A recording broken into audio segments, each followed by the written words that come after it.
Watch this.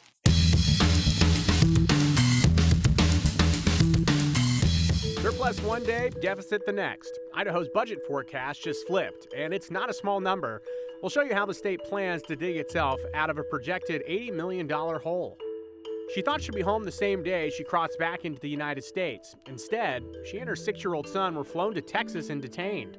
Tonight, we're hearing from a mom about the conditions she faced. For decades, she kept silent, not because she forgot, but because it was too much to remember.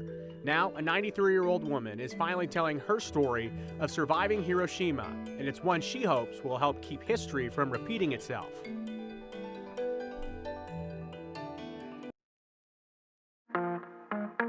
Tough start to the fiscal year for the state of Idaho. A new report from the Nonpartisan Legislative Services Office shows Idaho's budget for the fiscal year is projected to be running in the red, in the negative, by about $80 million. Revenue forecasts from the Division of Financial Management were revised, and they are revised by about $854 million. So the report reflects recent action from Governor Little to address the projected shortfall. He issued an executive order directing a 3% general fund budget holdback across executive branch agencies, and that did not include public schools. So this report says, quote, if implemented by all state agencies, this 3% cut would reduce spending by about $86 million. So that would put Idaho back in the positive, plus $6 million. So we are at the very beginning of the fiscal year, started back on July 1st, meaning there is room for revenues to rebound back into surplus territory or continue to miss the mark, creating the possibility of more cuts. Those are the holdbacks. So in case it ever did get to a dire situation, in case you're wondering, Idaho does have more than $800 million in the budget stabilization fund, and that could be used to bail out the budget. They have some other funds as well with a few $100 million.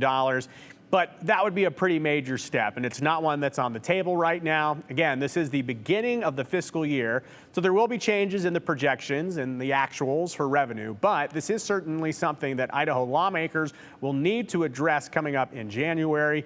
We'll continue to follow this next week and explain more about what it means. A New Zealand mom and her 6-year-old son are back home in Washington state after being detained by ICE for 3 weeks in the state of Texas. Their attorney says that a paperwork error caused an issue with the visa. The woman, she had the issue, but her son's documents were correct. Sharon Yu from our sister station in Seattle was one of the few people who got to speak with the mother. She brings us an update on how they're doing. One telephone to share among 12 people, one TV to share among 60. That's what Sarah Shaw says was her experience at the South Texas Family Residential Center near San Antonio, where she spent the last 3 weeks. When Sarah Shaw crossed over to Vancouver, BC in July to send 2 of her 3 children to New Zealand, she didn't think she'd have an issue returning home to Everett. I spoke to my attorney about it, and, she kind of said, like, you'll be fine. Your paperwork's, like, all valid. So, she was kind of like, that would be, like, worst case scenario, but I really kind of didn't think that was going to happen. ICE agents detained Sarah and her 6-year-old son, Isaac, at the border. They were flown to the South Texas Family Residential Center. That was their reason for not releasing him, was like they didn't want to separate the family. Shaw says her time at the center was lonely. I was like the minority in that situation. Most of the people that were there spoke Spanish. And privacy was hard to come by. If I needed to go to the bathroom, Isaac was there yelling at me outside the stall. If I wanted to take a shower, he had to come with me. So it was like we were like completely like joined to the hip. When she finally got out, ICE released her without any of her documents and an ankle monitor. Sarah has no criminal history. ICE officials also dropped her off in Laredo, Texas, a 2.5-hour drive away from the San Antonio airport where she and Isaac needed to be for their flight home. And the only reason she made it was because there was 2 delays. For now, she's glad she and her son are back in Washington under the care of her best friend, Victoria. Did you think that Victoria would be responsible for basically bringing you home? I mean, I'm not surprised, but but no, I didn't think she was gonna do as much as she did. But yes, she did a great job. Sarah says she has a few more court appearances to make before she can put this behind her, and she is working with her attorney to get her ankle monitor removed and with the New Zealand Embassy to get her documents back. In Seattle, Sharon Yu, King 5 News. 80 years ago this month, the United States of America dropped the first ever atomic bomb on a site in Hiroshima, Japan, Hiroshima. And Jeff Zevely from our sister station in San Diego spoke with a survivor from the Hiroshima bombing. It's a story that's been too painful for Ikuko Bennett to tell until now. On August 6, 1945, the United States dropped an atomic bomb on Hiroshima, Japan. Have you ever shared this story before? No. No, because it's not a good story, you know. It's not a happy story. Ikuko Bennett was 14 years old when the bomb fell near her home. I was lucky. I was like bathroom combing my hair. You were in the bathroom combing your hair when the bomb hit? Yes. And I called my mother. My mother was in the kitchen or somewhere. Ikuko's father died in the explosion, along with 27 of her relatives. Can you describe what Hiroshima looked like after the bomb fell?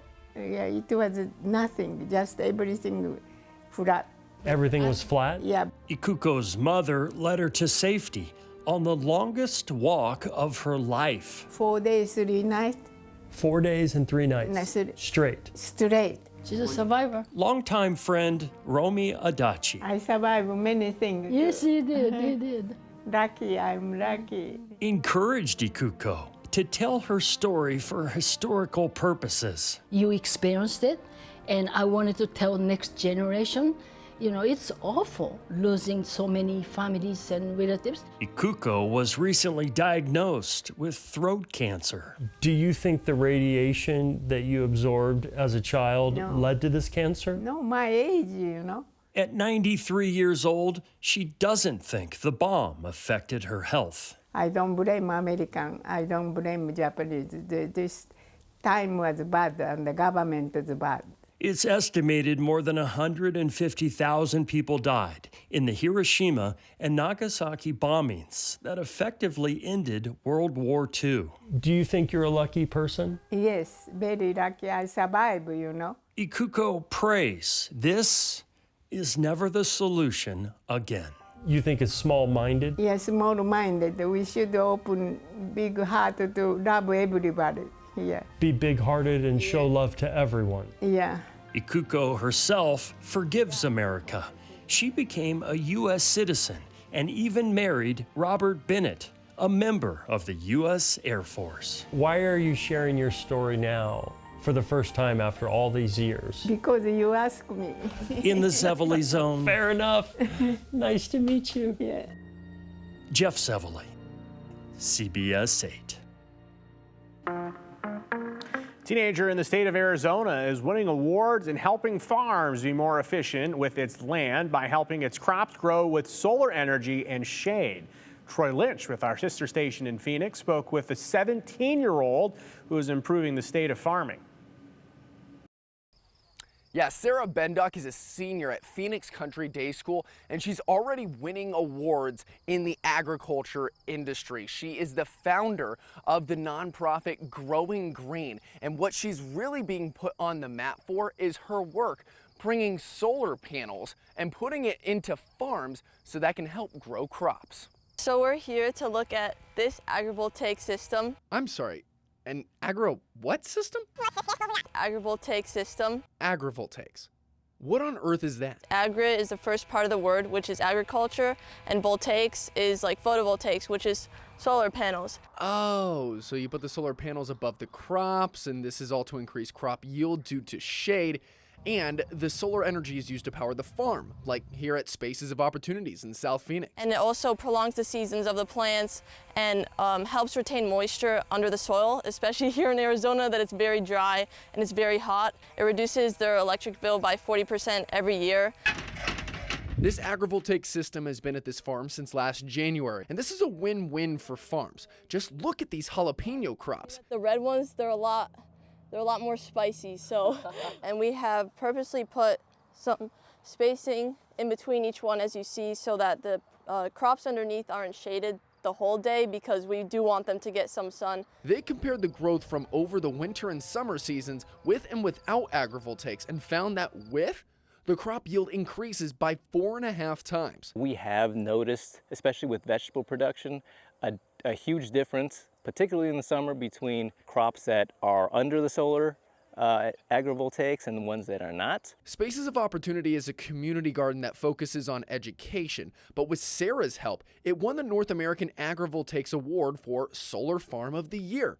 And Sarah is helping install agrivoltaics at multiple schools and other community gardens around the valley. I realized that here in Arizona we use a ton of water and resources to be able to grow our food, and I wanted to do something to help combat that. And this work helped put Sarah on the prestigious Junior Achievement of Arizona 18 under 18 list. Students like Sarah are representative of that future hope. She has been an anomaly. When we look at taking sustainable practices and creating farming sustainability that allows for us to make use of all the resources and hopefully minimize the impact on the world, that's a beautiful thing. We're having people who want to learn about agrivoltaics, who want to take this model and apply it somewhere else. And to Sarah, the achievements are great, but her goal is to give back something more. It wasn't just about implementing these systems, it's also about teaching the community and showing youth, especially within those schools, like what they can do to make a difference and how they can make us change and expose them to more STEM opportunities. Yeah, the agrivoltaic systems here in the United States have only been implemented the last 7 to 8 years. And actually, the University of Arizona has a pilot agrivoltaics system program where they've been collecting data for the last few years. But Sarah has been in contact with the Environmental Protection Agency to try to help create blueprints for farms and schools to help determine if they can start implementing these agrivoltaic systems, not just here in Arizona, but across the United States. We're here in South Phoenix. Troy Lynch, 12 News Today in AZ.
Eight years ago this week, a solar eclipse captured the attention of people around the world. Millions of people put on those special sunglasses and looked up as the moon passed between the Earth and the sun. Most saw a partial eclipse, but the lucky few who were in the path of totality saw a truly breathtaking view. Places like Weiser, Idaho, the Garden Valley, and Sun Valley were in that path, which meant thousands of people came to the Gem State for a chance to see this historic event. And our team on that day, they're scattered across the state, covering the eclipse in this week's 208 Redial. We take a look back.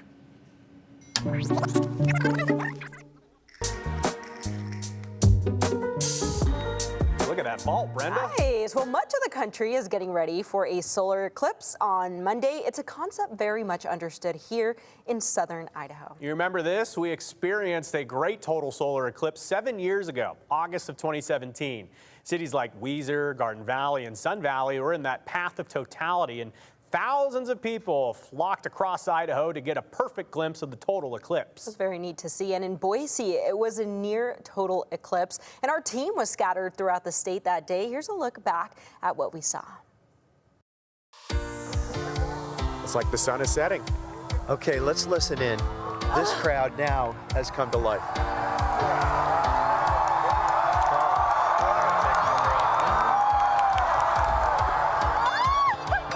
Ladies and gentlemen, totality has arrived.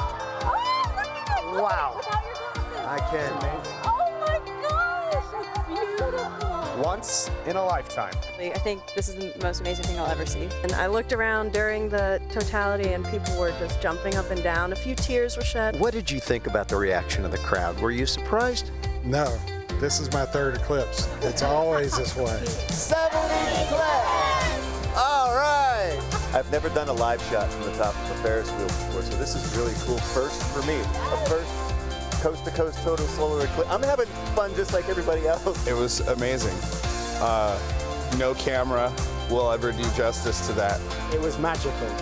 Not to sound cliched, but the way the light just dimmed, the temperature got cooler, and everything went silent. And then the moon moved straight in front of the sun, plunging us into darkness, revealing the corona. That was amazing. A solar eclipse happens when the sun, moon, and earth are all perfectly aligned, and the moon passes between the earth and the sun, temporarily blocking the sun's light, casting a shadow on the earth. So a total solar eclipse is when the moon fully obscures the sun. Of course, a partial eclipse means only a part of that sun's face is blocked. And if you missed that one, don't worry. NASA says another solar eclipse will happen in a little under a year. Space Agency is looking at August 12th, 2026. Total solar eclipse will be visible in Greenland, Iceland, Spain, Russia, and a small part of Portugal. And a partial eclipse will be visible in Europe, Africa, North America, as well as the Atlantic, Arctic, and Pacific Oceans. You remember where you were in 2017? I just remember as totality happened, how cold it got all of a sudden. What a memory.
Well, smoky skies have returned to much of central and southwest Idaho. Live looks from across the region show Boise and McCall. You look out on the horizon, you can see that wildfire smoke. Things improving just a bit here in Boise. We have a clearer outline of the mountains from Skycam 7. About an hour or two ago, it was almost completely obscured. And that's kind of how smoke goes. It ebbs and flows, especially in the evening, overnight, and early morning hours. It will likely start settling in and getting a bit more thick. But in Twin Falls and Sun Valley, things are looking good. You can see the nice blue skies. It is hot, though. That's our other big headline for today. We're at 94 in Boise right now, 90 in Sun Valley, flirting with 90 in Twin Falls, mid-80s in McCall. So a toasty Friday afternoon. Air quality is at its worst, unsurprisingly, up around Cascade and McCall in the orange or unhealthy for sensitive groups category. It was in the red earlier today. It's improved a bit there. Most of the Treasure Valley in the yellow or moderate. So if you're not particularly sensitive to the smoke, it might be an okay evening to get out and enjoy the great outdoors. But if you're planning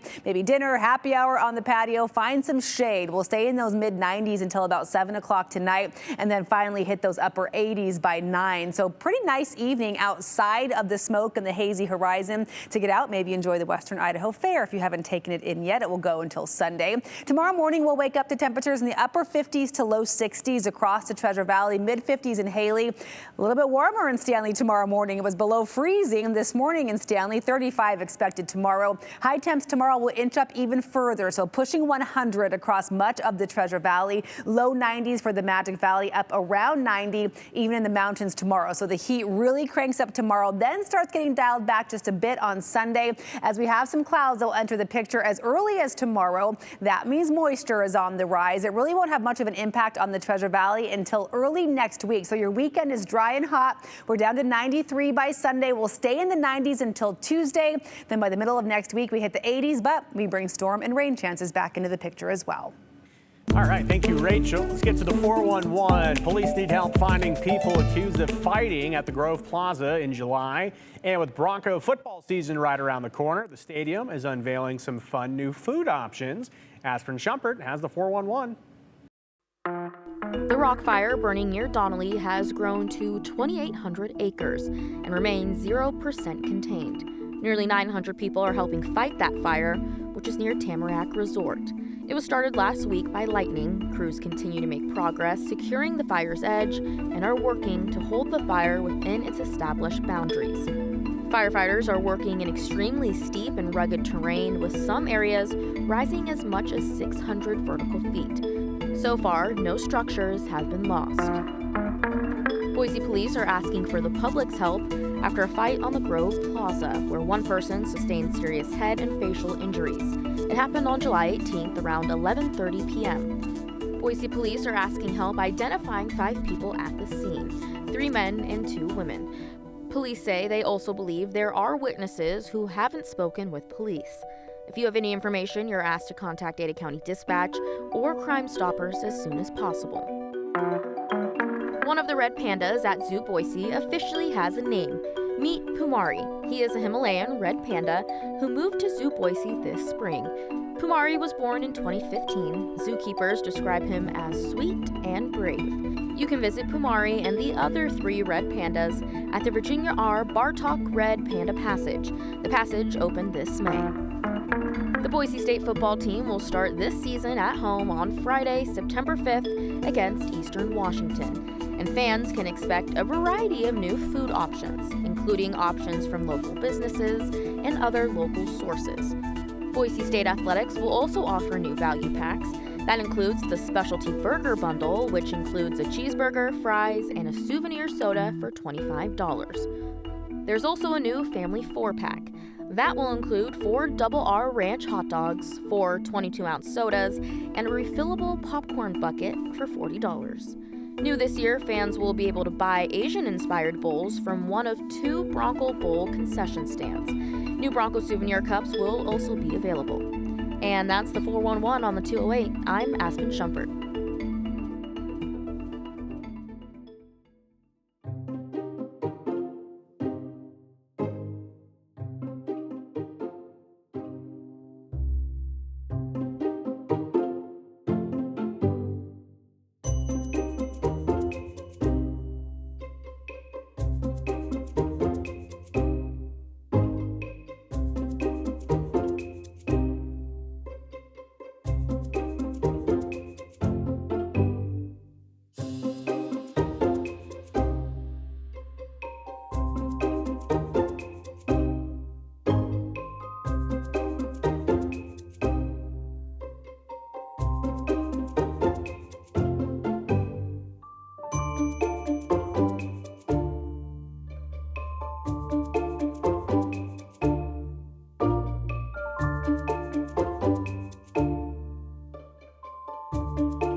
All right, let's end the week here with some of your thoughts, comments, concerns. Let's see what you got today. This is Brian in Boise, says, what happened to create the shortfall of money overspending? So it was a shortage on the revenue the projection of shortage on the revenue. So there are a lot of questions to ask on this, and we will get into those next week. Thanks for the comment, Brian. Susan in Meridian writes, what a truly beautiful story. The Hiroshima survivor told that she is not pointing a finger at people who caused all the damage and destruction is something we should really try to emulate, especially these days. And we had some great comments and pictures from the solar eclipse. Thanks for sending those in. We will talk to you on Monday. Continue with us and watch free now on the KTVB Plus app everywhere you stream.